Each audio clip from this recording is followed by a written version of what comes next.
तो चलिए आज बात करते हैं 2026 के सबसे बड़े फाइनेंशियल ट्रेंड्स में से एक के बारे में। ये कहानी है चांदी की कीमतों में आए जबरदस्त तूफान की, और इसमें सिल्वर ईटीएफ्स का क्या रोल रहा है। 280%। जी हाँ, 280%। ये कोई छोटा मोटा नंबर नहीं है। ये वो अविश्वसनीय रिटर्न है जो चांदी ने 2025 में दिया। सोचिए, जो चांदी साल की शुरुआत में करीब 79,000 रुपये प्रति किलो थी, वो साल खत्म होते होते 3 लाख रुपए का आंकड़ा भी पार कर गई। कहते हैं अगर 2025 में चांदी हाथ से निकल गई तो समझिए कि दौलत बनाने का एक ऐतिहासिक साल हाथ से निकल गया। और ये सिर्फ कहने की बात नहीं है, ये उन हजारों निवेशकों की हकीकत है जिन्होंने सही समय पर इस मौके को पहचाना। अब जरा इस चार्ट पर नजर डालिए। ये पूरी कहानी खुद ही बयां कर रहा है। 2025 में चांदी ने सिर्फ अच्छा परफॉर्म नहीं किया, बल्कि गोल्ड और निफ्टी 50 जैसे जो ट्रेडिशनल इन्वेस्टमेंट ऑप्शंस हैं, उन्हें मीलों पीछे छोड़ दिया। चांदी उस साल का अनडिस्प्यूटेड चैंपियन था, इसमें कोई शक नहीं। और जब ऐसा बेमिसाल परफॉर्मेंस हो तो उसका असर क्या होता है? बिल्कुल सही, मार्केट में एक तरह की सिल्वर रश शुरू हो गई। हर कोई इस तेजी का हिस्सा बनना चाहता था, और इसका सबसे स्मार्ट और आसान तरीका बनकर उभरा सिल्वर ईटीएफ, जिसमें इन्वेस्टर्स की जैसे बाढ़ आ गई।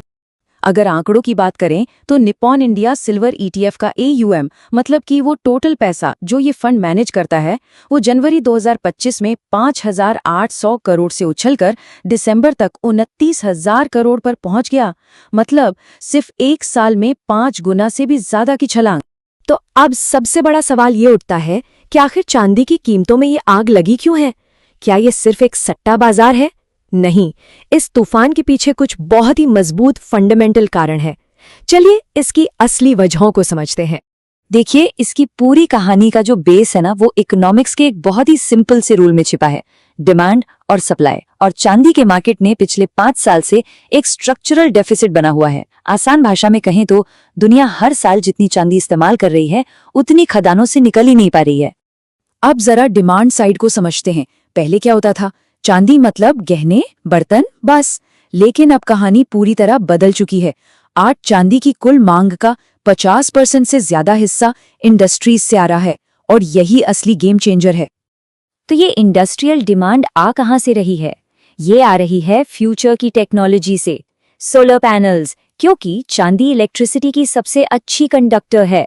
इलेक्ट्रिक गाड़ियां, हाईटेक इलेक्ट्रॉनिक्स और बैटरी मैनेजमेंट सिस्टम्स, ये वो सारी इंडस्ट्रीज हैं जो हमारी दुनिया को बदल रही हैं, और इन सबको चांदी चाहिए। इसका स्केल समझने के लिए एक छोटा सा उदाहरण लेते हैं। एक नॉर्मल पेट्रोल कार के मुकाबले एक इलेक्ट्रिक गाड़ी में लगभग 2 गुनी चांदी का इस्तेमाल होता है। अब जरा सोचिए, जैसे जैसे दुनिया EV की तरफ बढ़ रही है, चांदी की डिमांड किस रफ्तार से बढ़ने वाली है। अब सिक्के का दूसरा पहलू भी तो देखना होगा, सप्लाई। चांदी की सप्लाई को इनइलास्टिक कहते हैं, मतलब कीमतें बढ़ने पर भी इसका प्रोडक्शन रातों रात नहीं बढ़ाया जा सकता। ऐसा इसलिए है क्योंकि दुनिया की 70 से 80% चांदी दूसरी मेटल्स जैसे कॉपर या जिंक की माइनिंग के दौरान एक बाय प्रोडक्ट के तौर पर निकलती है। तो जब तक कॉपर की डिमांड नहीं बढ़ेगी, चांदी की सप्लाई भी लिमिटेड ही रहेगी। तो देखिए, एक तरफ डिमांड है जो आसमान छू रही है, और दूसरी तरफ सप्लाई है जो बंधी हुई है। ये इक्वेशन साफ साफ बताता है कि चांदी एक बहुत बड़ी ग्रोथ स्टोरी है, और इस कहानी का हिस्सा बनने का आज के जमाने का सबसे स्मार्ट तरीका है सिल्वर ETF। फिजिकल चांदी खरीदने में कई दिक्कतें हैं ना, है ना? उसे रखने की टेंशन, चोरी का डर, बेचते वक्त मेकिंग चार्जेस कट जाते हैं, और प्योरिटी की भी चिंता बनी रहती है। सिल्वर ETF इन सारे झंझटों का एक सीधा साधा हल है। कोई स्टोरेज नहीं, कोई मेकिंग चार्ज नहीं, और 99% शुद्ध चांदी की पूरी गारंटी। ये काम कैसे करता है? बहुत ही सिंपल है। जब कोई इन्वेस्टर ETF की यूनिट्स खरीदता है, तो फंड हाउस उस पैसे से असली 99.9% शुद्ध चांदी खरीदकर उसे बहुत ही सुरक्षित वॉल्ट्स में रख देता है। तो हर एक यूनिट के पीछे असल में फिजिकल चांदी मौजूद होती है। अच्छा, अब इस विश्लेषण के एक बहुत ही जरूरी हिस्से पर आते हैं, एक ऐसी चीज जिसे अक्सर निवेशक नजरअंदाज कर देते हैं। अगर ETF में इन्वेस्ट करना है तो ट्रैकिंग एरर को समझना बहुत जरूरी है।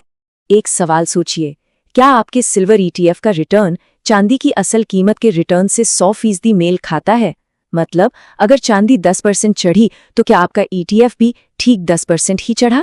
हकीकत यह है कि ऐसा लगभग कभी नहीं होता। बस यही जो छोटा सा गैप होता है ना, ETF के रिटर्न और असली चांदी के रिटर्न में, इसी को कहते हैं ट्रैकिंग एरर। हर ETF का मकसद तो यही होता है कि वो अपने एसेट को हूबहू कॉपी करे, लेकिन असल में थोड़ा बहुत फर्क आ ही जाता है। अब ये फर्क आता क्यों है? इसकी 3 मेन वजह हैं। पहली, एक्सपेंस रेशियो यानी फंड को चलाने की मैनेजमेंट फीस। दूसरी, कैश ड्रैग, मतलब फंड को कुछ पैसा कैश में रखना पड़ता है जो चांदी के साथ नहीं बढ़ता। और तीसरी, ट्रांजैक्शन कॉस्ट्स, यानी चांदी को खरीदने, उसे ट्रांसपोर्ट करने और उसका बीमा कराने का खर्च। तो ठीक है, अब ये तो समझ आ गया कि थोड़ा बहुत ट्रैकिंग एरर तो होगा ही। तो फिर सवाल ये है कि अपने लिए सही ETF चुने कैसे? इसके लिए एक सीधा साधा फ्रेमवर्क है। सही ETF चुनते वक्त 3 बातों पर खास ध्यान देना चाहिए। पहला, ट्रैकिंग एरर, ये जितना कम हो उतना बेहतर। ये दिखाता है कि फंड मैनेजर अपना काम कितनी अच्छी तरह कर रहा है। दूसरा, एक्सपेंस रेशियो यानी सालाना फीस। और तीसरा, AUM, मतलब फंड का साइज, क्योंकि बड़ा AUM बेहतर लिक्विडिटी और स्टेबिलिटी का संकेत होता है। एक और बहुत जरूरी बात, चांदी सोने के मुकाबले थोड़ी ज्यादा वॉलेटाइल होती है, मतलब इसकी कीमतों में उतार चढ़ाव ज्यादा तेजी से होता है। ऐसे में एक साथ बड़ी रकम लगाने की बजाय सिस्टमैटिक इन्वेस्टमेंट प्लान यानी SIP के जरिए इन्वेस्ट करना एक बेहतर स्ट्रैटेजी हो सकती है। इससे खरीद की लागत समय के साथ एवरेज आउट हो जाती है। और हाँ, आखिर में टैक्स की बात भी कर लेते हैं। रूल्स काफी सीधे हैं। अगर 12 महीने से पहले यूनिट्स बेची तो जो भी प्रॉफिट होगा उस पर आपके इनकम टैक्स स्लैब के हिसाब से टैक्स लगेगा। लेकिन अगर 12 महीने बाद बेचा तो इसे लॉन्ग टर्म कैपिटल गेन माना जाएगा और इस पर बिना इंडेक्सेशन के 12.5% का टैक्स लगेगा, जो काफी फायदेमंद है। तो इस पूरी बातचीत का निचोड़ क्या है? यही कि इंडस्ट्रियल मेटल्स की दुनिया एक नए दौर में दाखिल हो चुकी है।